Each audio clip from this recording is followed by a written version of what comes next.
नमस्कार, स्वागत है आप सभी का हमारे इस चैनल पर। मैं आपको पढ़ा रहा था भारतीय संविधान में राज्य के नीति निर्देशक तत्व या सिद्धांत। एमसीक्यू बेस्ड सारे क्वेश्चंस में करा रहा था। अभी तक 2 सेट मैंने करा दिया है इस टॉपिक पर और ये लास्ट सेट है, तीसरा सेट है। इसमें भी हम लोग 20 क्वेश्चन करेंगे। तो आज का जो सेट है ये बहुत ही इम्पॉर्टेंट है। मतलब अगर ये वाला सेट आपने देख लिया तो यहाँ से क्वेश्चन आपको मिलेंगे ही मिलेंगे। थर्ड सेट जो है बहुत ज़्यादा इंपॉर्टेंट है। चलिए हम लोग क्वेश्चंस को करते हैं, ध्यान से सुनिएगा। आज मैं अनुच्छेदों पर बात करूंगा ज़्यादातर। तो पहला क्वेश्चन है, काम करने के अधिकार को राज्य के नीति निर्देशक तत्वों में निम्नलिखित में से किस अनुच्छेद के अंतर्गत रखा गया है। काम करने के अधिकार को राज्य के नीति निर्देशक तत्वों में किस अनुच्छेद के अंतर्गत रखा गया है। अनुच्छेद 18, अनुच्छेद 21, अनुच्छेद 41, अनुच्छेद 46, अनुच्छेद 41। तो देखिए यहाँ पर आंसर बेसिकली वो दिया है, तो आंसर मुझे बताने की ज़रूरत ही नहीं, पहले से ही लिख रखा है। अनुच्छेद 41 में काम देने की बात कही गई है कि मतलब जो जैसे कुछ कमज़ोर लोग हैं, बुज़ुर्ग लोग हैं, तो सरकार उनको कुछ काम देगी ताकि वो अपना कुछ अर्जन कर सके, कुछ पैसे कमा सके। तो ये काम करने की जो बात कही गई है अनुच्छेद 41 में। बाकी 18, 21 तो मूल अधिकार से संबंधित है, तो हो ही नहीं सकते। फिर है, निम्नलिखित में से कौन सा राज्य के नीति निर्देशक तत्वों में शामिल है। देखिए यहाँ दिए हैं ऑप्शन ए, ऑप्शन बी, मतलब कथन 1 है, कथन 2 है। तो आपको ये बताना है कौन सा नीति निर्देशक तत्वों में शामिल है। मानव के दुर्व्यापार और बलात् श्रम पर प्रतिषेध, मादक पेयों और स्वास्थ्य के लिए हानिकारक औषधियों के प्रयोजन का प्रतिषेध। ओके, प्रतिषेध का मतलब क्या होता है, रोक। थोड़ी सी टाइपिंग मिस्टेक है लेकिन आप समझ सकते हैं। बेसिकली इसमें ये कहा गया है कि मानव के दुर्व्यापार और बलात् श्रम का प्रतिषेध, और दूसरा है मादक पेय पदार्थों और स्वास्थ्य के लिए हानिकारक औषधियों के उपयोग का प्रतिषेध। तो इसमें जो आपका दूसरा है ये सही होगा। ये देखिए केवल 2, ये सही होगा। इसकी बात, ये मानव की दुर्व्यापार और बलात् श्रम की जो बात है ये हमारे नीति निर्देशक सिद्धांत में नहीं कही गई है, तो ये नहीं शामिल है। जबकि ये दूसरा वाला शामिल है, मादक पेय पदार्थ और स्वास्थ्य के लिए हानिकारक औषधियों के उपयोग का प्रतिषेध, ये शामिल है। ये अनुच्छेद किस में है, 47 में शामिल है। फिर है अगला क्वेश्चन, देखिए ये भी कथन से संबंधित है। कहीं कहीं टाइपिंग मिस्टेक हो जाती है तो उसके लिए खेद है मुझे। निम्नलिखित कथनों पर विचार कीजिए। पहला कथन है, भारत के संविधान में पुरुषों और महिलाओं द्वारा समान कार्य के लिए समान वेतन देने को बढ़ावा देने के लिए कोई उपबंध नहीं है। क्या ऐसा है कि कोई उपबंध ही नहीं है? गलत है। ओके, किसमें है, 39 घ में ये बात कही गई है कि समान कार्य के लिए समान वेतन दिया जाए। अगर कोई महिला है, कोई पुरुष है, दोनों अगर समान कार्य करते हैं तो समान वेतन दिया जाए। ऐसा नहीं है कि महिला को कम दिया जाए, तो ये सही होगा। फिर है, भारत के संविधान पिछड़े वर्गों को परिभाषित नहीं किया गया है। ये सही है।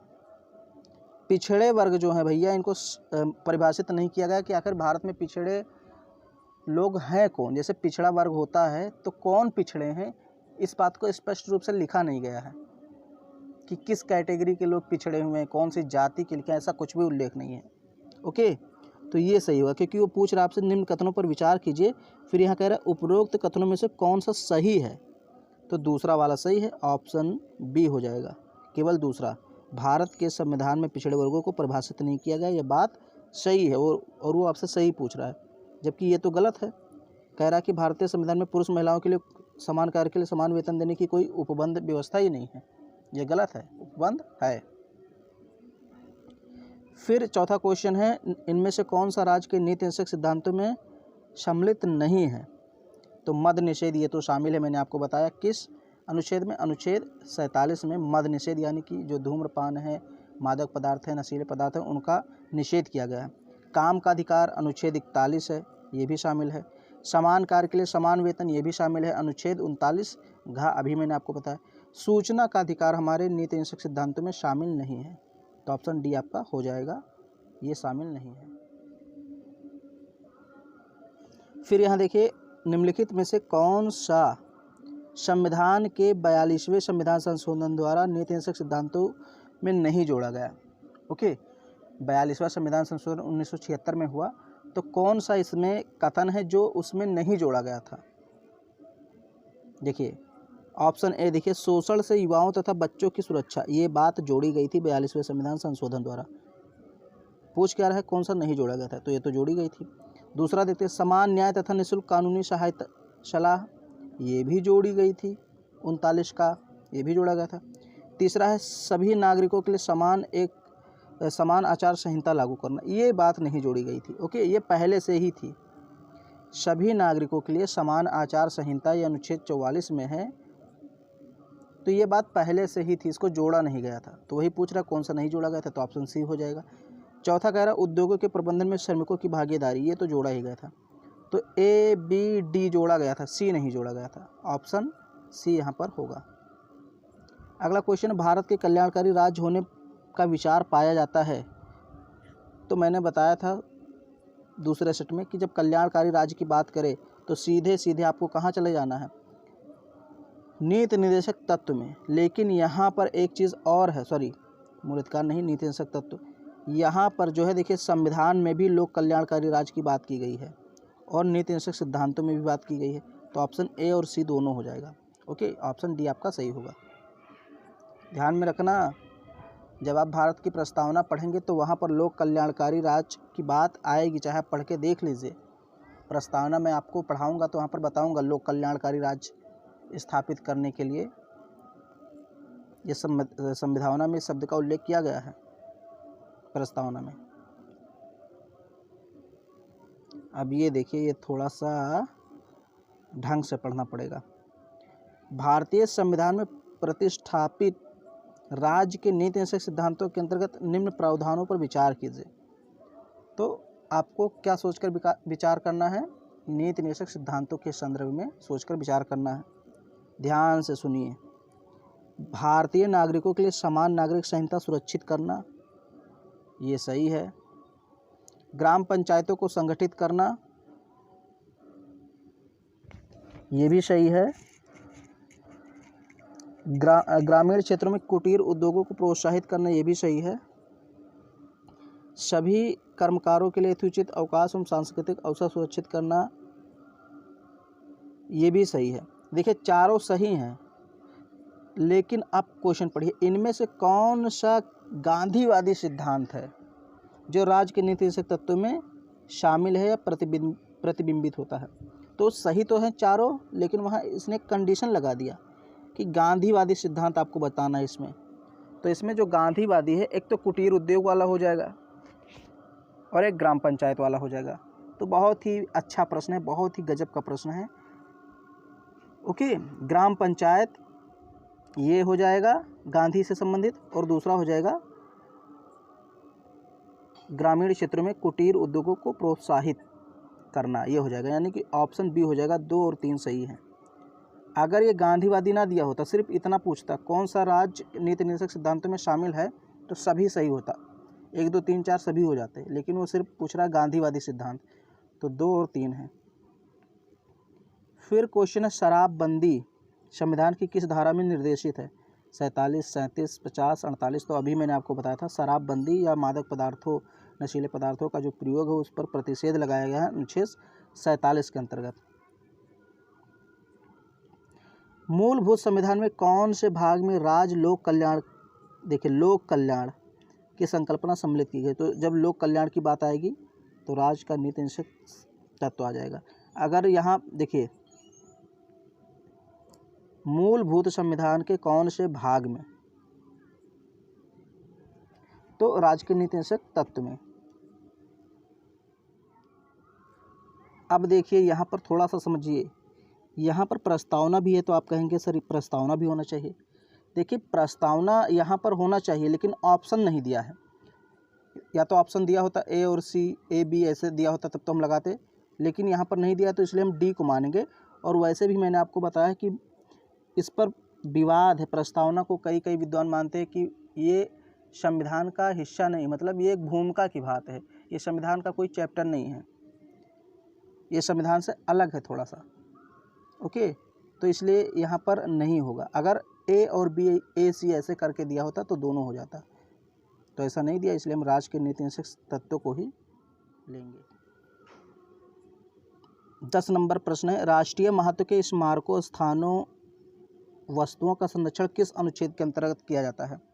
जैसे हमारे यहाँ ताजमहल है, लाल किला है, या कई प्रकार की धरोहर है, जैसे मंदिर हो गई, कई मंदिर है, मीनाक्षी मंदिर है, गोमतेश्वर मंदिर है, और भी आंध्र प्रदेश में आप चले जाइए बहुत सारे मंदिर हैं हमारे यहाँ, जगन्नाथपुरी है, रामेश्वरम है। तो इन सभी स्थानों, स्मारकों या वस्तुओं का संरक्षण किया जाता है, तो किस अनुच्छेद के अंतर्गत किया जाता है? अनुच्छेद 50, अनुच्छेद 48, अनुच्छेद 49, अनुच्छेद 51।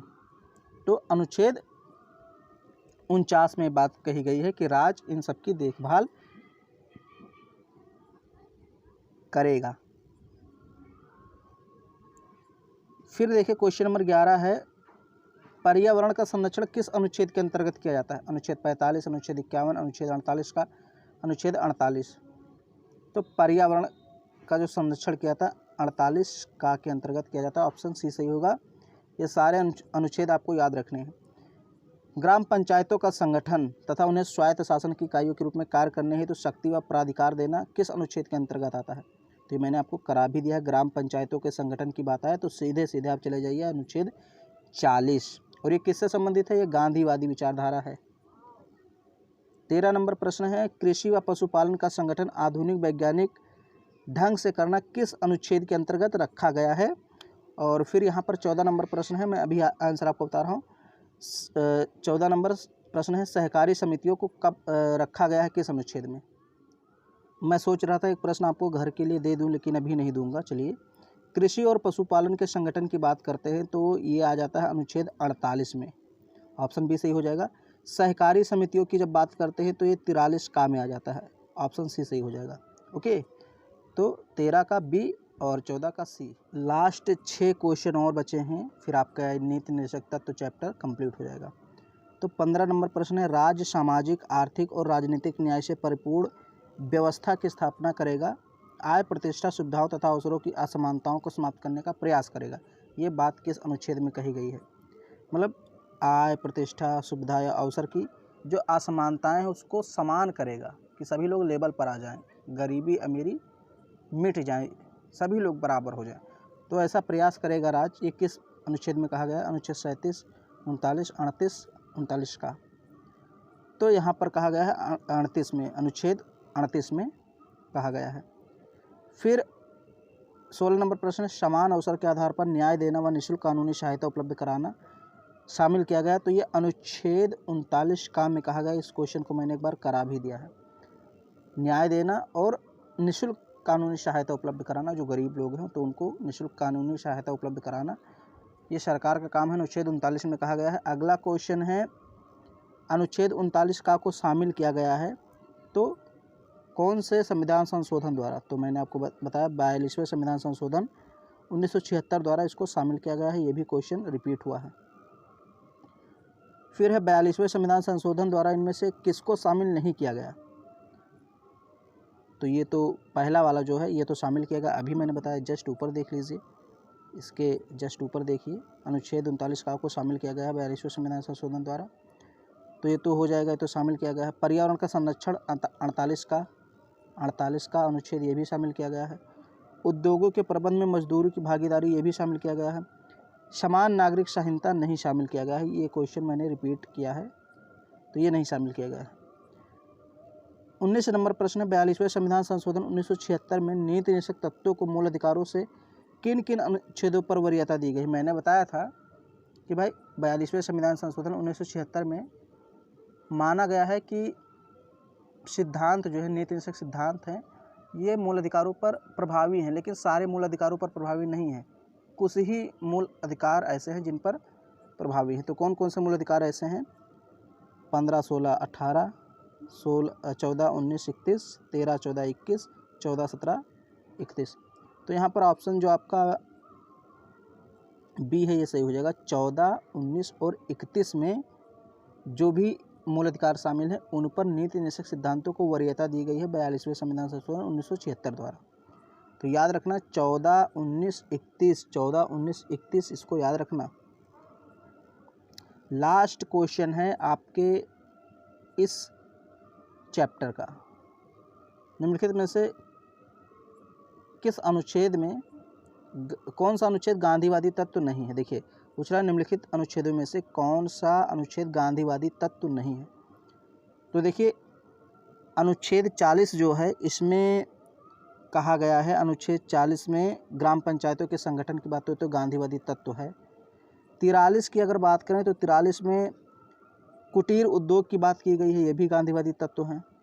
अगर हम 46 की बात करें तो 46 में अनुसूचित जातियों, अनुसूचित जनजातियों और दुर्बल वर्गों की शिक्षा और अर्थ संबंधी हितों की बात कही गई है, तो ये भी है। 44 जो है इसमें समान नागरिक संहिता की बात कही गई है, तो ये गांधीवादी तत्व नहीं है। तो ये कैसा तत्व है, ये 44वां जो है ये समाजवादी तत्व है, गांधीवादी तत्व नहीं है। ओके, तो ऑप्शन डी सही हो जाएगा। तो ये आपके टोटल 60 क्वेश्चन हो गए नीति निर्देशक सिद्धांतों में। इतने इनफ हैं, बहुत हैं। इसके बाद हम लोग मूल अधिकार चैप्टर देखेंगे। अगर वीडियो आपको पसंद आया तो उसको लाइक कर दीजिए, शेयर कर दीजिए। चैनल पर पहली बार आए हैं चैनल को सब्सक्राइब कर लीजिए। कौन सा टॉपिक आपको पढ़ना है कमेंट बॉक्स में एक बार ज़रूर लिखिए।